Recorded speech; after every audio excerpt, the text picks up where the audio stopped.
लेकिन उन्हीं की ऑफिस की एक अन्य महिला है जो कि उन्हें उससे उबार ले, और उनके माथे पर जो कलंक का टीका लगने वाला था, जो वो ब्लैकमेल होने वाले थे, उससे वो बच जाते हैं। जो पुलिस वाले हैं उनको भी केस चाहिए, उनको केस देना होता है, और जो रेस्टोरेंट मालिक है उसको भी दाम चाहिए, और महीने में 1-2 बार ऐसा होता है, फिर कुछ लोग पकड़े जाते हैं, फिर अगले दिन सबके सब छूट जाते हैं। देखिए मेरी जो लड़की है वो आज सुबह मेरे घर पर है। जी जी। सभी इन 7 कहानी संग्रहों को देखा जाए तो वह लड़की कहाँ गई, ये जो कहानी संग्रह है मेरे हृदय के बहुत ही करीब है, क्योंकि इसमें कुछ ऐसी कहानियां हैं जो मेरे जीवन को भी झंकृत करती हैं और सामाजिक यथार्थ को ये बहुत ही अच्छी तरह से चित्रित करती हैं।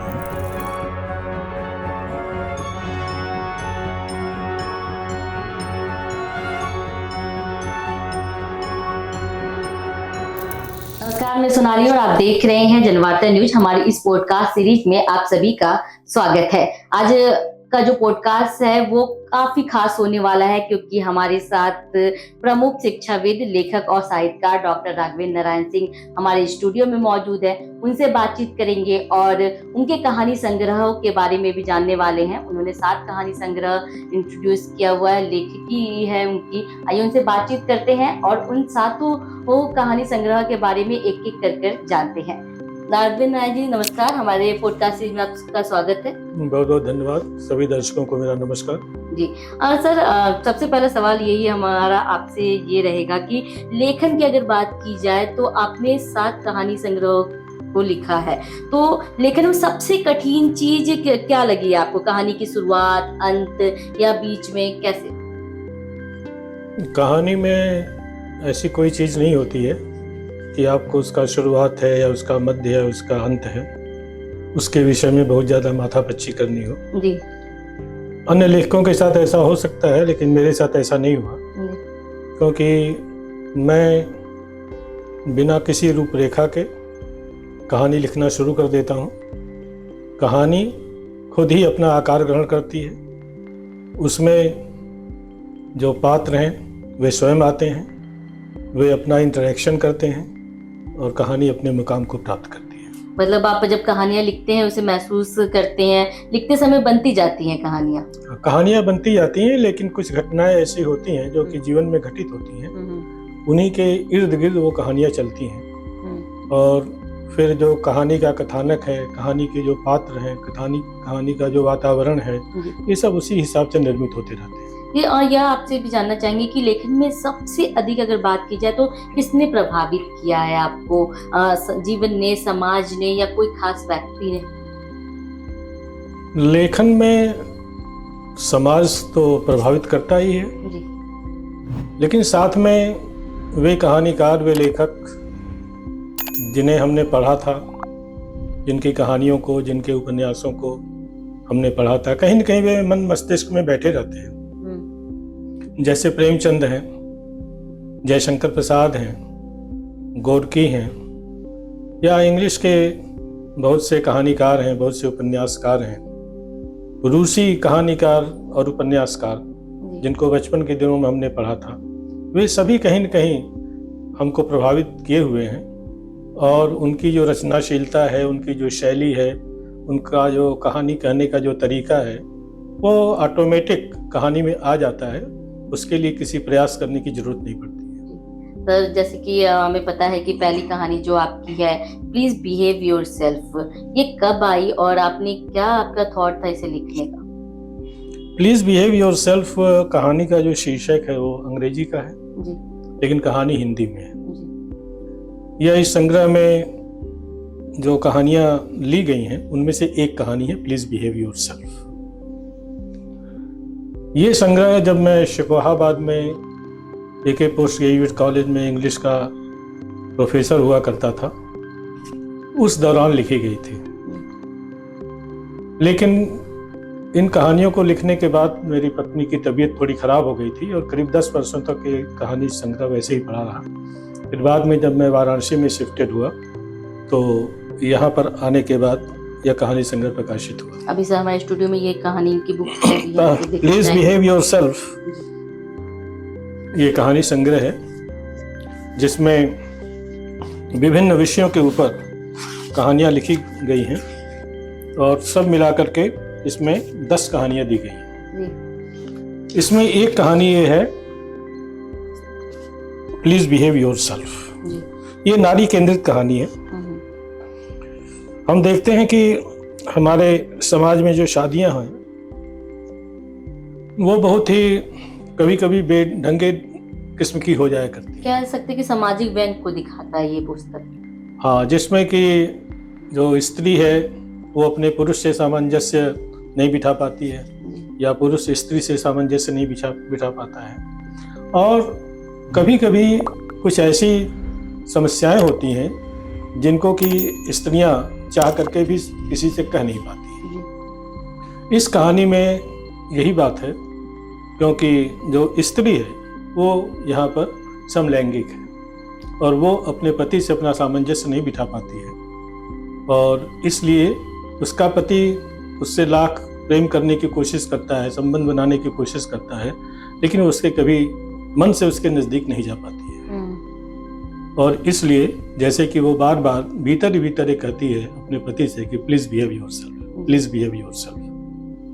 सर, आप एक कहानी का लेखक भी है, तो यह भी जानना चाहेंगे कि जो बुक है प्लीज बिहेव योरसेल्फ, क्या आपके वास्तविक जीवन की किसी घटना से जुड़ी हो? ये संग्रह किसी पात्र में आपने बदली हो? हाँ बिल्कुल, इसमें बहुत सी कहानियां ऐसी हैं जो कि मेरे जीवन से जुड़ी हुई हैं, जो कि सामाजिक जो यथार्थ है उससे ली गई हैं। और अगर इन कहानियों के ऊपर हम दृष्टि डालें तो मैं आपको एक दो कहानी का इसमें शीर्षक भी सुना सकता हूँ। जैसे बहुएं लड़ रही हैं, यह एक ऐसे परिवार की कहानी है जिसमें कि एक मास्टर साहब हैं, उनकी 2 बहुएं हैं और वो बहुत ही तमन्ना से अपने बच्चों की शादी करते हैं, सब कुछ करते हैं, उनका बहुत भी ध्यान रखते हैं। लेकिन जब दोनों बच्चों की शादी हो जाती है, उनके बहुएं आती हैं, तो घर में जो कलह जो उत्पन्न होता है उसको लेकर के कहानी लिखी गई है। उसमें उनको कितनी पीड़ा होती है इस चीज को हमने दिखलाया है कि बहुएं लड़ रही हैं। इसी तरह से एक कहानी है इसमें 0 वाट का बल्ब, 0 वाट का बल्ब, 0 वाट का बल्ब, जिसमें एक ऐसे प्रवासी भारतीय की कहानी है जो कि विदेश में जाता है। उसके मन में बहुत सी हसरतें रहती हैं, बहुत कुछ वो पाने की चेष्टा करता है, लेकिन जब वहां पर जाता है तो देखता है कि वहां पर किस तरह से सामाजिक भेदभाव है, रंग को लेकर के भेदभाव है, और अंत में वो ऐसा महसूस करता है कि जैसे उसका वहां पर कोई सामाजिक योगदान नहीं है, उसके जीवन का कोई मतलब नहीं है, और वो भारत लौट आता है।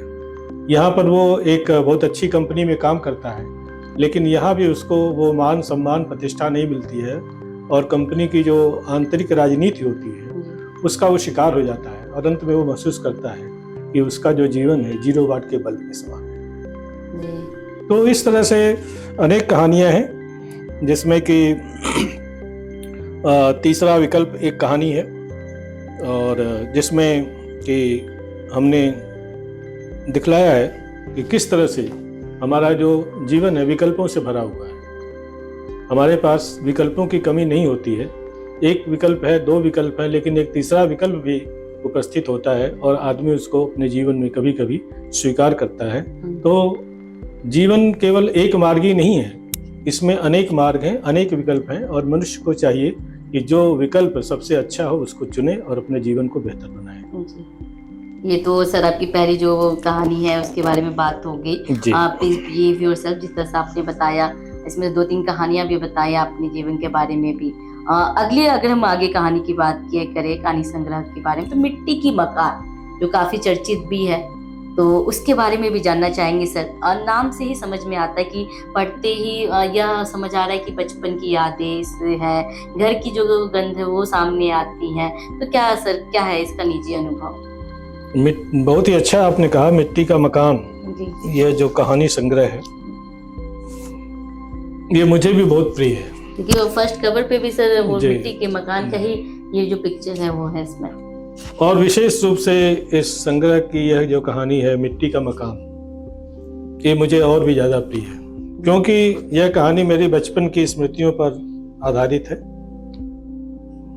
मेरे जो नाना जी थे, जो प्रथम नाना जी, उनके सिर्फ एक ही कन्या थी जिनकी शादी मेरे पिताजी से हुई थी, लेकिन बाद में वो काल कवलित हो गई।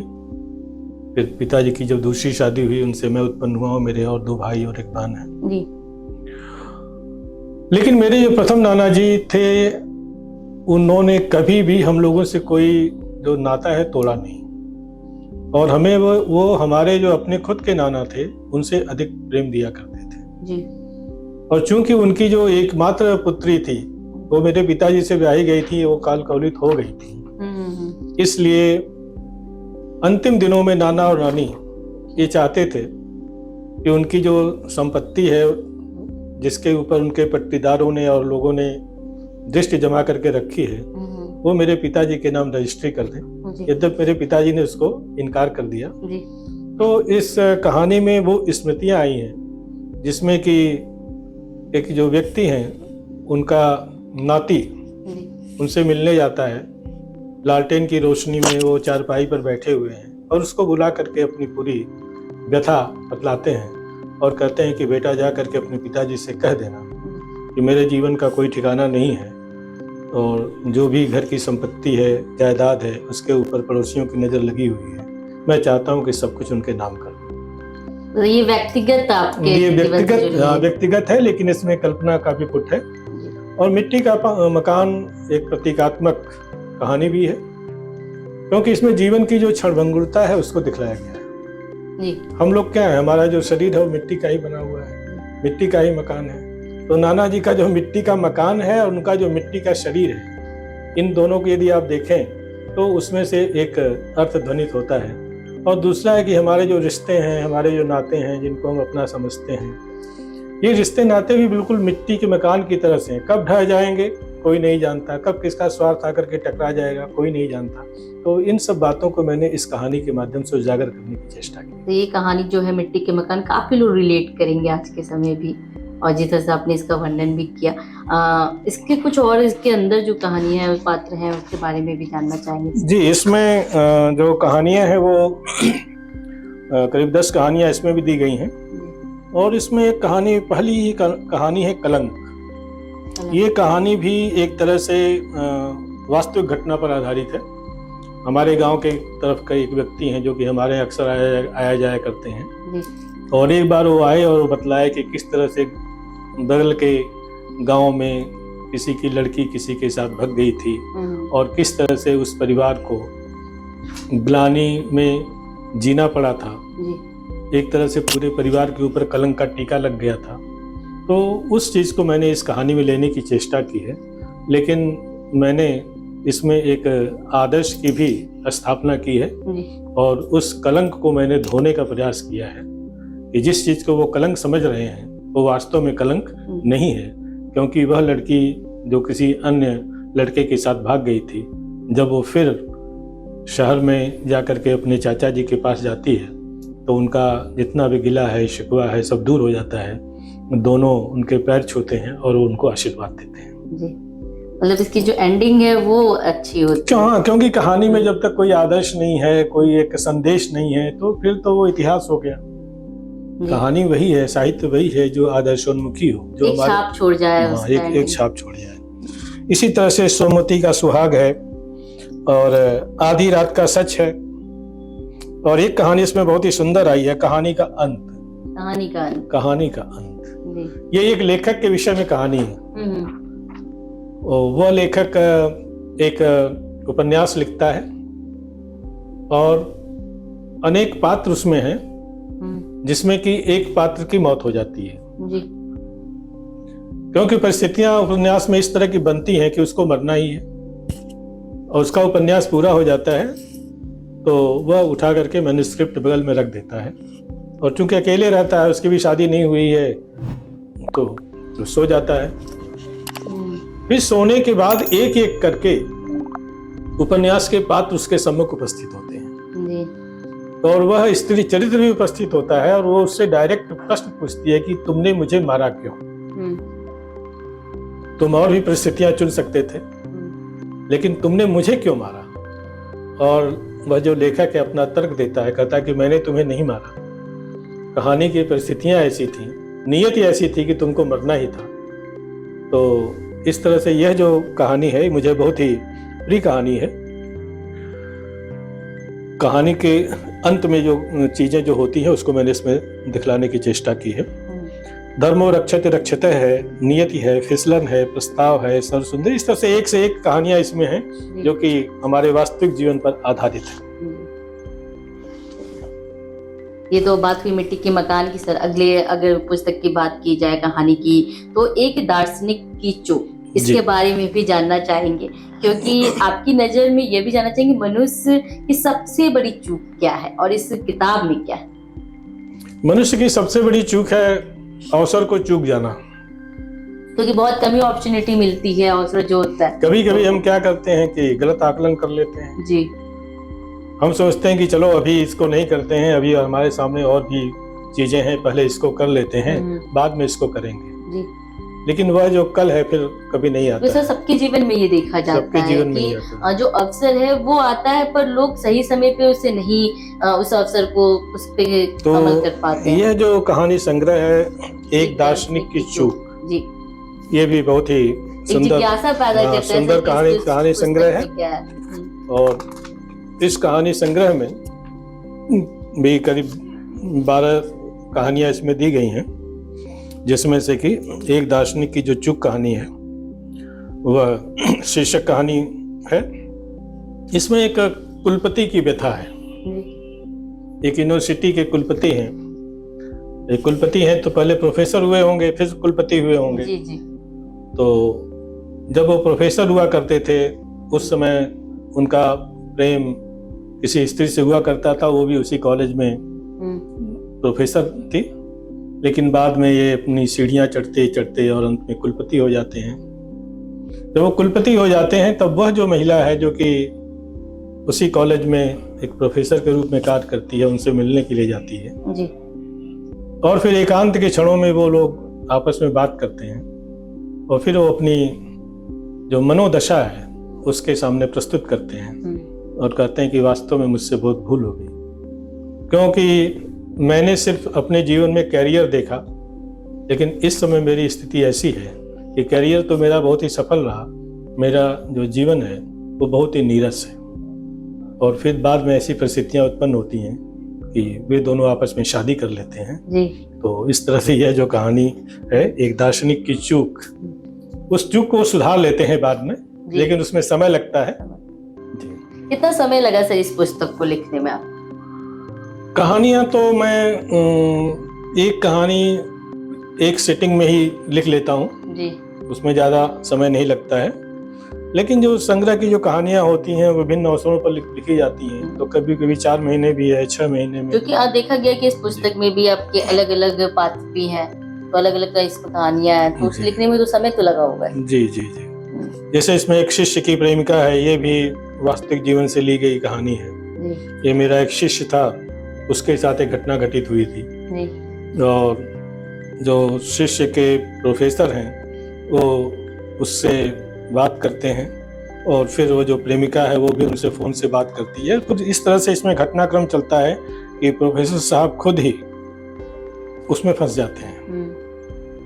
और इस तरह से इस कहानी में यह दिखलाया गया है कि कभी कभी जो गुरु है अपने शिष्य को बचाने में खुद ही उसमें संलिप्त हो जाता है और उसको ही मुजरिम मान लिया जाता है। तो शिष्य की प्रेमिका में इसको दिखलाया गया है। इसी तरह से हादसा कहानी है, गुप्त कैमरा कहानी है, जो कि जो विभागीय भ्रष्टाचार हैं उनके ऊपर आधारित है। गिफ्ट कहानी है जो कि इसकी अंतिम कहानी है, बहुत ही शानदार कहानी है गिफ्ट कहानी जी।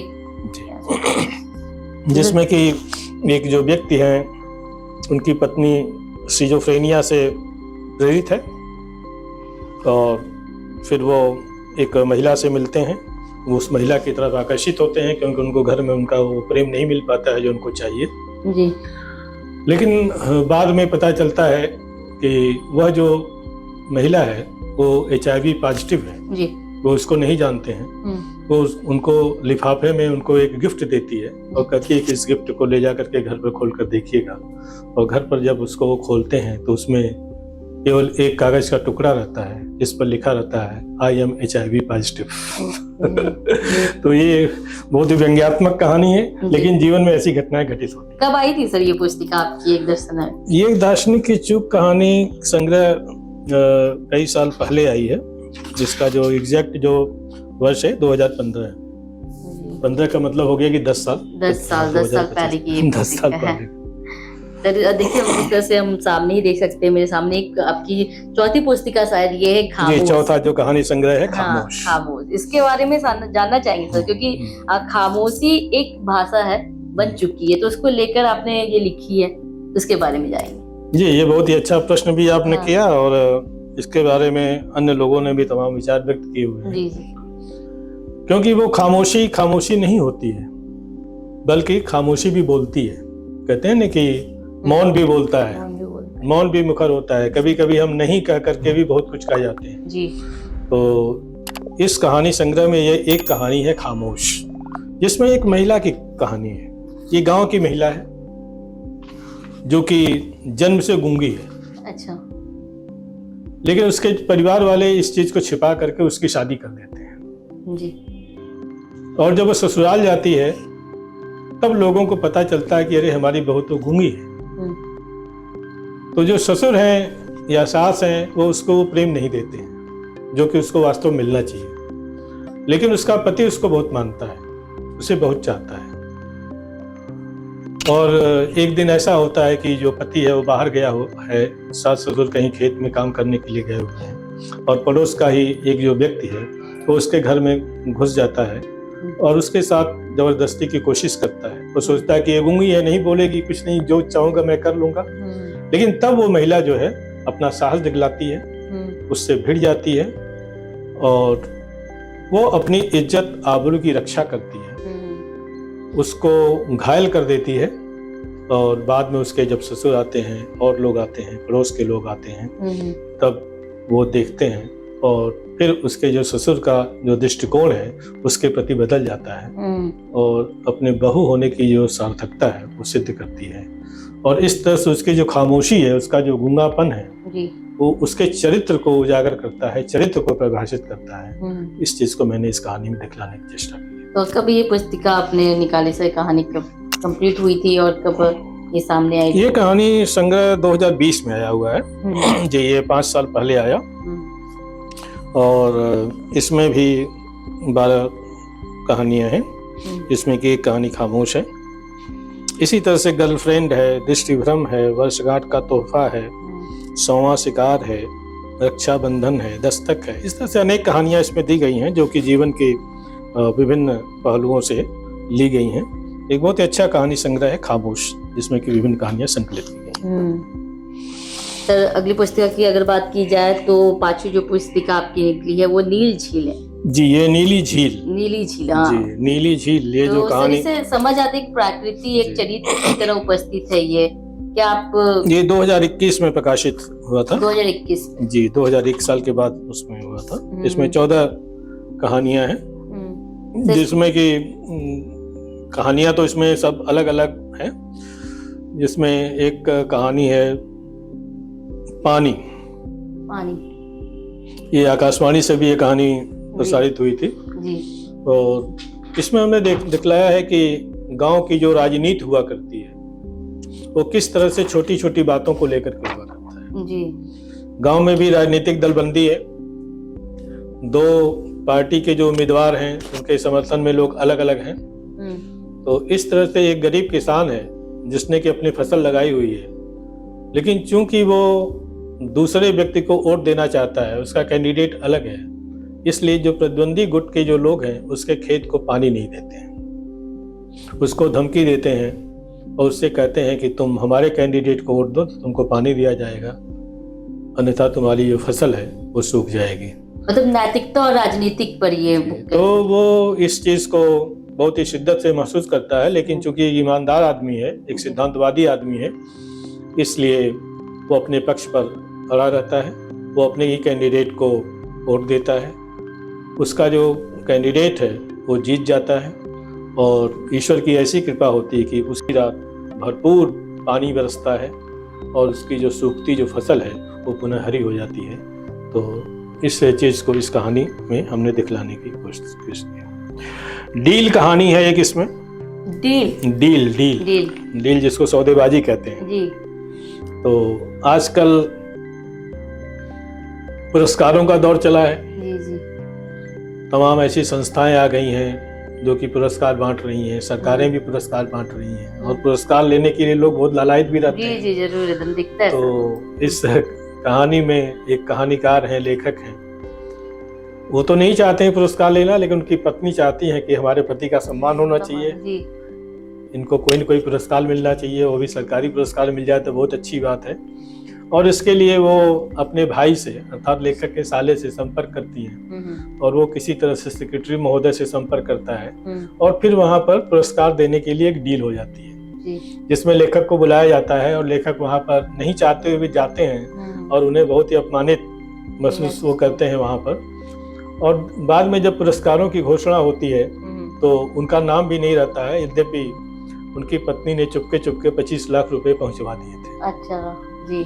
और बाद में जब वो पूछती हैं अपने भाई से, तो वो सेक्रेटरी से पूछता है, तो कहता है कि भाई जिस आदमी को पुरस्कार देना था उसका तो स्थानांतरण हो गया, अब मैं कुछ नहीं कर सकता, अगली बार देखा जाएगा क्या होगा। तो डील कहानी में जो पुरस्कारों की आजकल वास्तविकता है, इसको दिखलाने की कोशिश की गई है। कोविड-19 एक कहानी है इसमें, जो कि कोविड-19 हाँ, जो कोरोना के समय जो हुआ था, इसमें कोरोना भी किस तरह से एक जो भयावह स्थिति वहाँ की थी, वो भी सुखद स्थिति में कैसे बदल जाती है, इस कहानी में हमने दिखलाया है। पूरे देश ने सर उस वक्त झेला कोरोना का, काफी लोगों की मृत्यु भी हुई है, जिसमें कि एक व्यक्ति है जो कि कोरोना के समय में है, रात में है, उनके दरवाजे पर दस्तक होती है, एक महिला आती है और वो आ करके उनसे शरण मांगती है, उसको वे शरण देते हैं।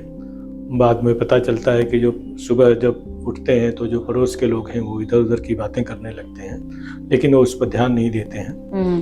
तो यह जो कहानी है यह दिखलाती है कि किस तरह से जो भयानक जो समय हुआ करता है, जिसमें मनुष्य को छूने से भी कतराता था, मनुष्य के घर जाने से भी कतराता है। जी जी। यह जो व्यक्ति है वो उस महिला को शरण देता है जी। और जो लोकापवाद है उसका भी सामना करता है। तो इस कहानी में मैंने मानवता के उस पक्ष को रखने की कोशिश की है। इन सब क्योंकि देखा गया है कोविड के समय में भी लोग निकल कर बाहर आ रहे थे, काफी लोगों की मदद भी कर रहे थे, जिस तरह से आपने बताया कि इस कहानी का आपने शीर्षक बताया। तो विभिन्न विषयों के ऊपर जो कहानियां हैं इसमें लिखी गई हैं, और सभी कहानियां सार्थक हैं, और सभी कहानियां मनोवैज्ञानिक ढंग से भी लिखी गई हैं, और इसमें एक जो सामाजिक वास्तविकता है उसको दिखलाने की चेष्टा की गई है। एक आपकी प्रसिद्ध कहानी है जो हाल में ही आई है, वह लड़की कहाँ गई। जी, वह लड़की कहाँ गई। तो ये समझ आता है कि सामाजिक चिंता से निकला शीर्षक लगता है ये जो कहानी है वह लड़की कहाँ गई। अनदेखी पीड़ाओं को लेकर ये किताबें। इस कहानी में 2-3 जो चीजें हैं वो स्पष्ट रूप से उभर करके आई हुई है कि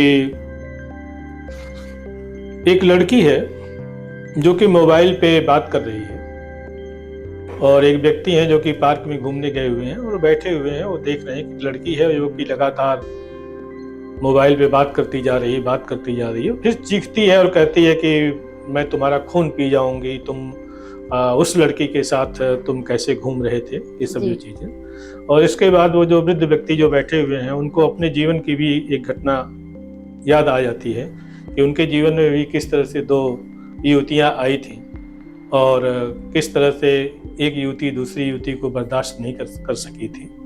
वो ये सब सोचते रहते हैं अपने जीवन के बारे में। तभी वो देखते हैं कि वह जो लड़की है जो कि मोबाइल पर चीखती हुई जा रही थी, अचानक गायब हो जाती है। अच्छा। तो वो उनको बड़ा आश्चर्य होता है कि अभी तो चीख करके बातें कर रही थी, कहाँ गई। और फिर वो थोड़ा सा आगे बढ़ते हैं तो देखते हैं कि ये कुआं है, और उनको ये अंदेशा होता है कि शायद वो लड़की चीखते चीखते उस कुएं में कूद गई। तो आज की जो युवा पीढ़ी है वो किस तरह से भावनात्मक स्तर पे अपने जीवन को कुर्बान कर दे रही है, अपनी जान दे रही है जी। इस चीज को मैंने इसमें दिखलाने की चेष्टा किया है कि आत्महत्या कोई अच्छी चीज नहीं है। जीवन में अनेक विकल्प हैं, यदि एक मार्ग बंद हो गया है तो अनेक मार्ग खुले हुए हैं। मनुष्य को चिंतनशील होना चाहिए और अपने जीवन के बारे में अधिक ध्यान देना चाहिए। सर, आपकी जो किताबें हैं वो हमेशा प्रेरणादायक भी रही है, जो युवा है उनको नई दिशा दिखाती है। हाँ, इसी तरह से इसमें जैसे एक कहानी है हनी ट्रैप, जिसमें किस तरह से एक ऑफिस में एक व्यक्ति हैं जी, जो कि हनी ट्रैप के शिकार हो जाते हैं। काफी केसेस आए थे हनी ट्रैप के, कई लोग जो हैं जो हनी ट्रैप से शिकार हुए थे, तो उस पे भी आपने इस पुस्तक में जी हाँ, हनी ट्रैप में हनी मैंने ट्रैप दिखाया, को हनी लेकर। ट्रैप में। लेकिन एक महिला है जो कि हनी ट्रैप में फंसाने की कोशिश करती है, लेकिन उन्हीं की ऑफिस की एक अन्य महिला है जो कि उन्हें उससे उबार लेती है, और उनके माथे पर जो कलंक का टीका लगने वाला था, जो वो ब्लैकमेल होने वाले थे, उससे वो बच जाते हैं। ये बहुत रोचक कहानी है कि एक ही ऑफिस के दो अलग अलग दो अलग अलग। तो इसलिए महिलाओं के बारे में भी ये नहीं कहना चाहिए कि सभी महिलाएं ऐसी होती जी, हैं। महिलाएं भी अच्छी होती हैं जैसे पुरुष अच्छे होते हैं।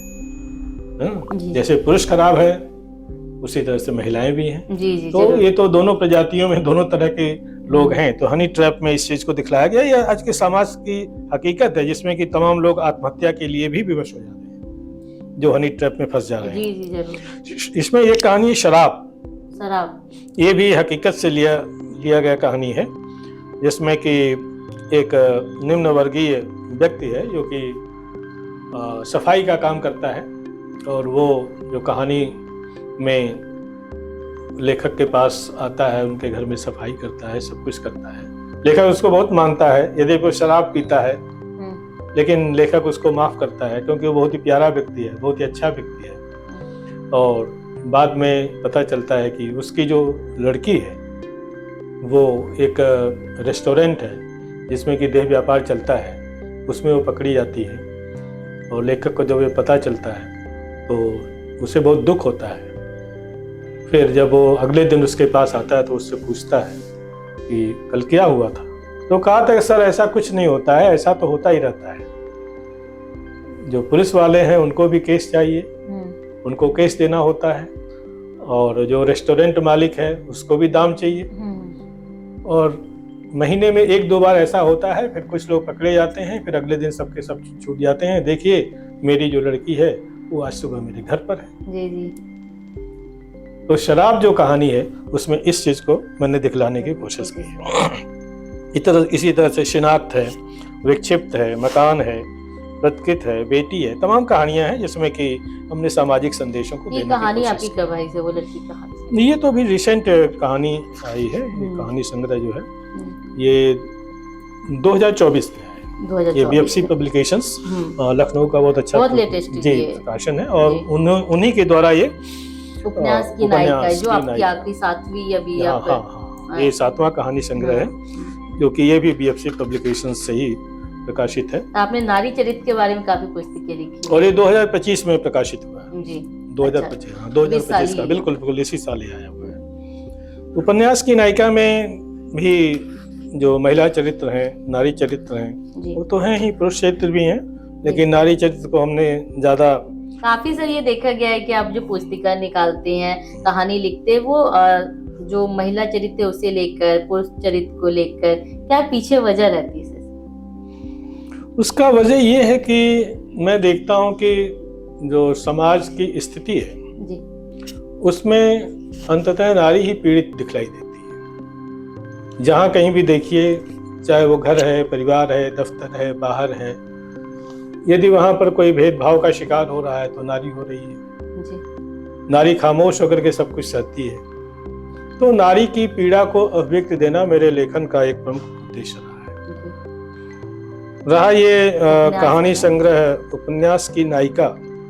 तो यह भी एक लेखक के जीवन से संबंधित कहानी है, जिसमें कि लेखक से एक उसकी महिला प्रशंसिका मिलती है और उसके एक कहानी संग्रह के बारे में वो बात करती है। वो कहती है कि मुझे आपका वो कहानी संग्रह चाहिए। तो वो कहते हैं कि ठीक है, आप यदि आप चाहें तो मैं आपके पास डाक से भेज दूंगा। तो कहती है नहीं, मैं डाक से नहीं चाहूँगी, मैं चाहूँगी कि मैं खुद ही आपके घर आकर के उस पुस्तक को ले लूँ। और फिर वो उनके घर पर जाती है। वो फिर भीतर जाते हैं अपनी लाइब्रेरी में, उस पुस्तक को बहुत ढूंढते हैं, लेकिन वो पुस्तक नहीं मिलती है और वो खाली हाथ आ जाते हैं, कहने मुझे पुस्तक तो मिल नहीं रही थी, मैंने रखी थी। तो वो कहती है कि ठीक है, मैं ही जाकर के देख लेती हूँ। और वो जाती है और 1 मिनट में ही उस पुस्तक को लेकर के आ जाती है। तो उस पुस्तक का जो नाम है वो उपन्यास की नायिका ही है, जो कि उपन्यास की नायिका उस पुस्तक का नाम है। तो वो पूछते हैं कि अरे इसको तो मैं इतना ढूंढ रहा था, मुझे नहीं मिला, आपको कैसे मिल गई जी? तो वो बहुत ही सीधा सा जवाब देती है और कहती है क्योंकि उपन्यास की जो नायिका है वो मैं ही हूँ, इसलिए मुझे ये पुस्तक इतनी आसानी से मिल गई। तो एक बहुत ही अच्छी कहानी है, मनोवैज्ञानिक धरातल पर लिखी गई है। इसी तरह की एक और कहानी है जो कि बहुत ही अच्छी कहानी है, जैसे कि खूंटा जो कहानी है, ये आजकल जो सामाजिक स्थिति है उसके ऊपर लिखी गई है। खूंटा का मतलब हुआ कि एक सामाजिक जो जिद है, धर्म के नाम पर, जाति के नाम पर जो समाज में जो रूढ़िवादिता है जी, वही खूंटा है। इसमें एक ऐसे परिवार की कहानी है जी, जो कि बहुत ही सेक्युलर परिवार है, क्योंकि वो कम्युनल शब्द को जानता ही नहीं है। और उसके परदादों ने जो मुस्लिम लोग थे उनको अपनी जमीनें दी थी जिसमें कि वो लोग रहते थे, सब कुछ हुआ था जी। लेकिन जब समय बदलता है और तरह तरह के जो विचारधाराओं के जो लोग हैं, कट्टरवादी जो लोग हैं, वो समाज में आ जाते हैं, तो वही जो परिवार है वो किस तरह से मुस्लिम कट्टरवादिता का शिकार होता है।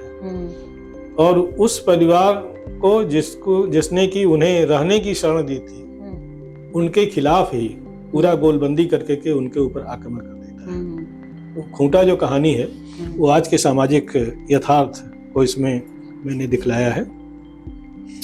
इसी तरह मुखौटा है, कॉल गर्ल है, माफिया कहानी है, जिसमें कि जो वोट के समय जो कुछ होता है कि तमाम तरह के जो नारे हैं लगते हैं, और इसमें एक जो हमारे समाज में नारा लगता है जातिवाद का नारा, अरे आप तो हमारे जाति के हैं, आप तो हमारे जाति के हैं। उस पे भी आपने इस कहानी में ये कहानी यहाँ आकाशवाणी से प्रसारित भी हुई थी और इसका शीर्षक उसमें दूसरा था, एक वोट की कीमत।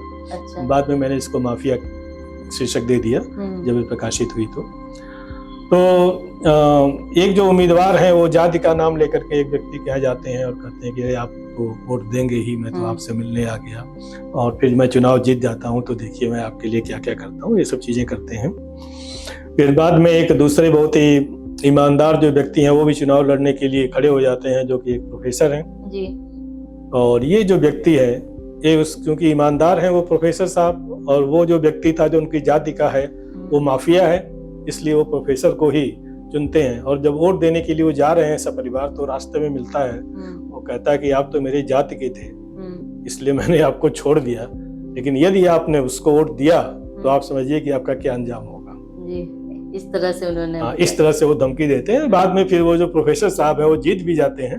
तो माफिया कहानी में हमने इस चीज को दिखलाने की चेष्टा की है कि हमारा जो समाज है वो किस तरह से उसमें क्रिमिनलाइजेशन हो गया है कि वोट लेना है तो वहां पर तो आपका जातिवाद है, वहां पर धर्म है, लेकिन जैसे ही आपका वोट ले लिया फिर आपको धमकी देना है। तो हमें आपको बहुत ही सचेत रहना है कि हम जाति के आधार पर, धर्म के आधार पर वोट कर रहे हैं या किसी व्यक्ति के गुण के आधार पे विकास पे जी। सर, जैसा कि हमने सातों पुस्तिका आपकी जो कहानियां हैं उसके बारे में हमने अभी डिस्कस किए, अगर आपसे जानना चाहे सबसे करीब आपके दिल के कौन सी पुस्तिका है जो आपने सोचा हो कि नहीं ये बहुत खास है सातों पुस्तिका में? देखिए, जब जो पुस्तक प्रकाशित होती है तो उस समय तो बहुत ही प्रिय लगती है जी। लेकिन यदि सभी इन सातों कहानी संग्रहों को देखा जाए जी, तो वह लड़की कहाँ गई जी, ये जो कहानी संग्रह है मेरे हृदय के बहुत ही करीब है, क्योंकि इसमें कुछ ऐसी कहानियां हैं जो मेरे जीवन को भी झंकित करती हैं और सामाजिक यथार्थ को ये बहुत ही अच्छी तरह से चित्रित करती हैं। वैसे जो सभी कहानी संग्रह हैं, चाहे वो प्लीज बिहेव योरसेल्फ है या मिट्टी का मकान है या एक दार्शनिक की चूक है या खामोश है या नीली झील है या वह लड़की कहाँ गई या उपन्यास की है, सभी बेहतरीन है। क्योंकि जो लोग भी इनको पढ़ते हैं तो वो मुझसे कहते हैं कि आपकी किताबें ऐसी हैं कि हम जब पहली कहानी शुरू करते हैं तो ऐसा लगता है कि इसकी सभी कहानियाँ पढ़ जाएं। तो इसमें मुझे बहुत ही आत्मसंतोष मिलता है। अगला संग्रह कौन सा आने वाला है? इसके बाद भी एक कहानी संग्रह तैयार है जी। जो कि आने वाला है। अभी मैंने उसका शीर्षक तो नहीं सोचा है, लेकिन मैंने सोचा है कि अंधा मोड़ एक शीर्षक हो सकता है। अंधा मोड़, क्योंकि उसमें कहानी है। और इसी तरह से एक और पुस्तक आनी है जो कि अनुवाद की पुस्तक है, अभिज्ञान शाकुंतलम। कालिदास का नाम आपने सुना होगा जी। उनका बहुत ही चर्चित नाटक है संस्कृत में अभिज्ञान शाकुंतलम। जी। मैंने उसका काव्यानुवाद किया है, वो भी आएगा। इस तरह से क्रम तो चल रहा है, चलता रहेगा। देखिए ईश्वर जहाँ तक कहेंगे तहाँ तक हमारी लेखनी चलती जरूर रहेगी। सर, जरूर सर। आज के लेखकों को, जो युवा लेखक है, उनको क्या कुछ आप संदेश देना चाहेंगे? युवा लेखकों से मेरी यही अपील होगी कि वो अपनी रचना धर्मिता पर ध्यान दें और तात्कालिक सफलता के लिए नहीं सोचें, क्योंकि जो साहित्य है उसमें जब तक गहन चिंतन नहीं होगा, जी। सामाजिक मुद्दे नहीं होंगे, जी। उसमें शिल्प नहीं होगा, उसमें शब्दों का सही चयन नहीं होगा, जी। और जब तक पाठक यह नहीं महसूस करेगा कि अरे ये तो मेरी ही बात है, मैं इसको कह नहीं पाया था और यहाँ पर इसको लिखा गया है, इसको कहा जा रहा है, तब तक आप एक सफल लेखक या कहानीकार नहीं हो सकते हैं। तो इन सभी बिंदुओं को जो युवा लेखक हैं उनको ध्यान में रखना चाहिए, अपने समाज को, अपने परिवेश को लेना चाहिए। और दूसरी चीज ये है कि सफलता के लिए उन मुद्दों को नहीं चुनना चाहिए जो कि समाज में विघटन पैदा करते हो, जो कि एक तरफा हो, क्योंकि लेखक का ये दायित्व होता है कि वो समाज को एक समग्रता में पिरो करके रखे जी। और समाज में जो विद्रूपताएं हैं, समाज में जो कमियां हैं, उनकी तरफ वो इंगित करे जी। तथा समाज को आदर्श की तरफ उन्मुख करे, तभी वो साहित्य, अंततः वो साहित्य नहीं है। तो शुक्रिया हमसे बातचीत करने के लिए। आपके 7 किताबों के बारे में, कहानियों के बारे में हमने जाना, और आगे भी आपसे इस तरह से हमारे स्टूडियो में आपका स्वागत है। आपके जो उपन्यास हैं उनके बारे में भी हम जानेंगे। और आप देख सकते हैं इस वक्त हम बात करते हैं डॉक्टर राघवेंद्र नारायण जी से, जिन्होंने आपसे बात करके मुझे बहुत खुशी हुई। आपने जो भी प्रश्न मुझसे पूछे बहुत ही अच्छे प्रश्न थे, बहुत ही सटीक प्रश्न थे। मैंने उसका यथासंभव उत्तर दिया। फिर आपसे आगे मेरी मुलाकात होगी। धन्यवाद। बहुत बहुत धन्यवाद। आप देख सकते हैं अभी हम बात करते हैं डॉक्टर राघवेंद्र नारायण सिंह जी से। साफ तौर पर उन्होंने ये अपनी जितनी 7 कहानियां हैं उनके बारे में बताई। आगे भी इनसे जुड़ेंगे, एक वरिष्ठ साहित्यकार हैं, इनसे जुड़ेंगे और उपन्यास जो है इनके उनके बारे में भी जानेंगे। इसी तरह की पॉडकास्ट सीरीज से जुड़ने के लिए हमारे चैनल को लाइक एंड सब्सक्राइब जरूर करें। धन्यवाद।